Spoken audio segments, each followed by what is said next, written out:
potong-potong, ngulek-ngulek, masak, buat ibu bekerja seperti saya itu adalah hal yang sulit. Tapi seiring perkembangan zaman, kita tuh dimudahkan dengan adanya bumbu instan. Nah, di segmen Demi Cuan kali ini, saya akan mengajak Anda untuk melihat bagaimana seluk-beluk pengusaha bisnis bumbu instan di kota Surabaya, mengubah rempah-rempah menjadi pundi-pundi rupiah.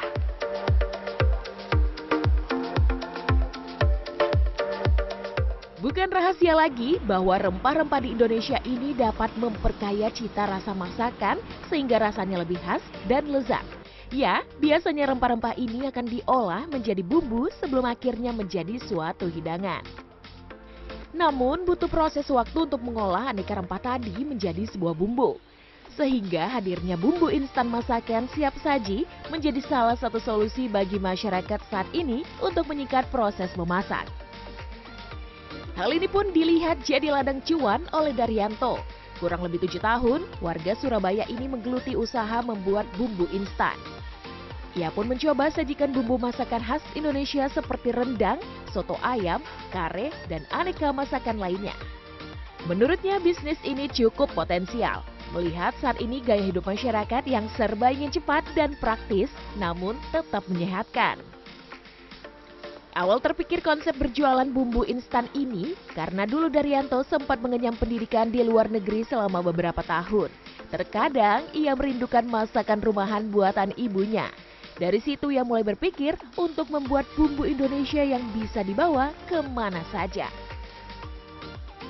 Tahun itu tahun 2016 ya, Primas tuh ide untuk membuat bumbu masak itu. Nah jadi ide dan saya melakukan tes pasar ya, dengan berjualan di luar, berjualan masakan rawon dan soto ayam, menggunakan mobil aja sih, jualan mau tahu orang ini bumbu saya ini yang sudah saya siapkan ini, saya buat jadi rawon dengan masak yang sudah saya standarkan, apakah itu sesuai dengan apa rasa yang mereka inginkan. Dan ternyata dari hasil jualannya lumayan itu, padahal ya cuma nggak lama juga ya jualannya ya, paling ya berapa jam gitu. Banyak tantangan yang harus dihadapi Daryanto dalam menjalankan bisnisnya. Terlebih, ia tidak memiliki latar belakang ilmu kuliner. Semua proses bisnis ia lakukan otodidak dan mandiri. Mempertahankan cita rasa otentik masakan pada bumbu siap saji ini adalah salah satu tantangan.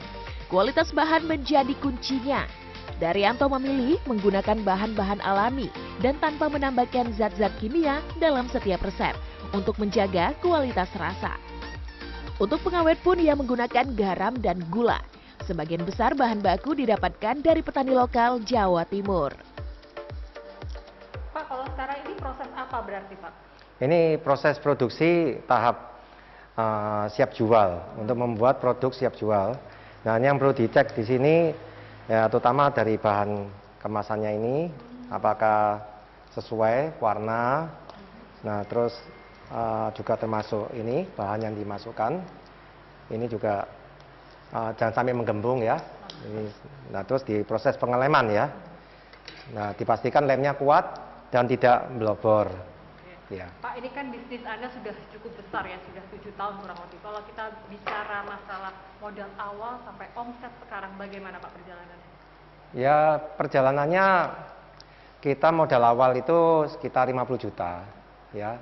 Karena kita perlu beli beberapa peralatan dan juga untuk fasilitas ya. Nah, berkembang dengan waktu, otomatis modal bertambah. Nah, alhamdulillah omset kita bertumbuh juga ya. Nah, walaupun itu tidak sama dari bulan ke bulan, cuma harapan saya sih tahun ini bisa tembus 1 miliar lah. Dalam kurun waktu 7 tahun, Daryanto mampu melebarkan sayap bisnisnya melalui produk bumbu instan makanan ini. Pasar yang dijangkau pun sudah ke seluruh Indonesia. Bahkan kini, bumbu instan miliknya sudah dikirim hingga Amerika dan Australia. Dari yang awalnya hanya beberapa varian, kini sudah lebih dari 50 varian bumbu masakan. Untuk harga bumbu instan miliknya dibanderol mulai dari Rp5.000 hingga Rp22.000 per kemasan tergantung berat isi. Menurut Daryanto, salah satu kunci sukses dalam berbisnis adalah jujur, mau banyak belajar dan terus berinovasi. Sehingga bisnis yang Anda geluti bisa bersaing di pasaran. Bumbu siap saji tak hanya dalam kemasan. Di pasar tradisional juga banyak dijual bumbu segar siap saji seperti yang dibuat Yuwana ini.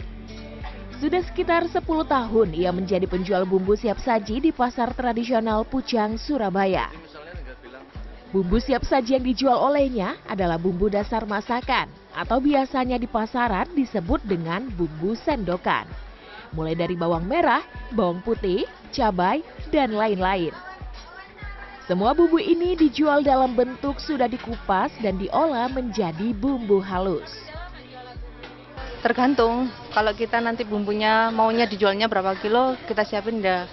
Misalnya bawang merah itu 20 kilo, 25 kilo, ya itu. Rata-rata sehari berapa ya? Rata-rata kadang sehari 20, 25, tergantung. Ada berapa jenis? Jenisnya 8. Nah ini gimana sih kalau cara belinya gimana? Beli? Enggak, perbijian. Pokoknya kadang 5.000, 4.000, 3.000, tergantung ke pembelinya. Bagi para konsumen, kehadiran bumbu instan ini cukup membantu. Harganya pun bisa menyesuaikan dengan kebutuhan. Lebih praktis aja Mbak, nggak ada yang ngulek-ngulek. Sementara itu, dosen food teknologi Universitas Ciputra Surabaya, Jessica Yuwono menilai semakin maraknya bisnis bumbu instan terjadi akibat pergeseran gaya hidup masyarakat modern. Nah, cuman yang dipentingkan adalah nanti biasanya yang pertama adalah waktu masaknya gitu ya, untuk waktu masak, kemudian kadar air akhir, dan kemudian juga dengan bahan tambahan apa yang mungkin perlu ditambahkan di sana. Tetapi apakah berarti harus ada bahan tambahan? Biasanya kan lumayan sensitif ya kalau istilahnya dibilang ada bahan tambahan, wih bahan kimia nih gitu ya. Nah, itu nggak perlu dikhawatirkan sih selama penggunaannya itu di dalam batas, dan itu ada yang namanya ADI begitu. Untuk daily intake begitu batasannya, seperti itu sih. Kemudian juga untuk nilai gizi apakah ada perubahan? Ada, biasanya masih ada nilai perubahan. Nah, cuman mungkin pertanyaannya adalah apakah perubahan nilai gizi ini signifikan ya terhadap untuk konsumen. Ada beberapa hal yang harus diperhatikan ketika membeli bumbu instan. Pertama, pastikan masa kedaluarsanya. Pastikan pembungkus dalam keadaan yang tertutup rapat, tidak menggembung atau berlubang. Bumbu instan yang layak dikonsumsi biasanya tidak menghasilkan bau menyengat atau perubahan rasa yang signifikan. Ghea Klarissa, Andreas Wicaksono, Surabaya, Jawa Timur.